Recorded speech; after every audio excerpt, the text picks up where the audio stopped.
This is 69 News Live at Sunrise. Your life, your world, your news.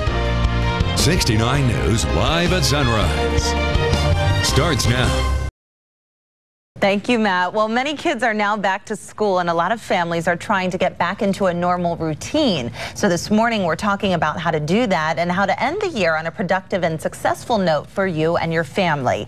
International productivity expert Neen James joins me in the studio this morning to share some great advice. Neen, great to see you. G'day, great to be back. Thanks for coming back. So this is a kind of an overwhelming time of year for many families as the kids transition back to school, and it's the end of the year. Lots of, the to-do list seems never ending. Do you find a lot of people this time of year are saying, Neen, help me, I'm overwhelmed? Absolutely, yeah, because once you hit September, the year seems to disappear really quickly. Yeah, so let's talk about how we can kind of transition, into the end of the year routine, so to speak, now that the kids are back to school for a lot of families. I know you say set certain days for certain tasks. Sounds easy, but hard for a lot of people. Well, think about, we get our rubbish, what do you call it, trash. We get the rubbish picked up, the wheelie bins on the side of the road twice a week, right?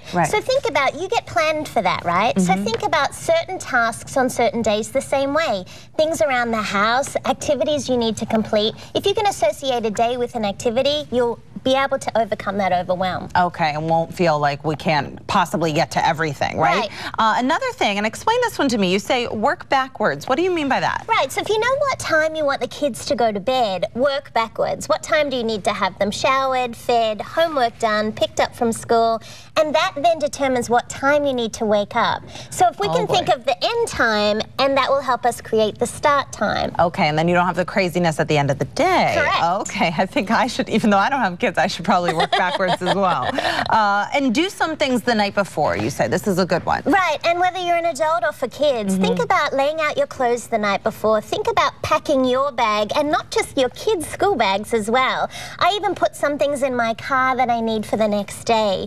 So the simplicity of allocating maybe 15 minutes the night before will help you feel less overwhelmed. And maybe things like find your keys and your phone, make sure they're handy so there's no craziness in the morning. The last minute, where did I put those keys? Yeah. Now, something a lot of people aren't thinking about this time of year, most likely, the holidays. I know. But you say, even though they seem far away right now, you say we should start thinking about that. We should.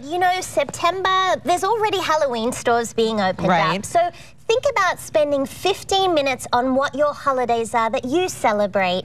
In that 15 minutes, determine which events you need to start thinking about. Okay, and you say take a look at the calendar now, right? That's right. So spend some time allocating time on your calendar. Which events, maybe if you're hosting, let's get a date in the calendar so you can share that with the people you care about now. Yeah, I know some of my friends already emailed about some events and parties they want to have in November, which I thought, what a great idea, because already September seems to be filling up, and then it just goes downhill from there. Exactly. So kind of reach out to your friends now.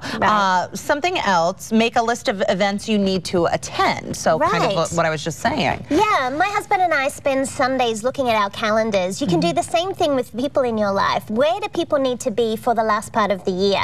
If you can get into that routine on a weekly basis, it makes the holidays so much less overwhelming. And talking about the holidays, it sounds crazy, but think about that shopping list, because as things start to go on sale, it's a really great time to beat the rush. Okay, now what about the people who are watching saying the transition into the school year is bad enough? Now you're telling me to think about the holidays, Neen, there aren't enough hours in a day. What do you say to them? Everyone says that, but we get the same amount of time every day. And so what I want you to think about is, what are the activities that will give you the greatest return on your time investment?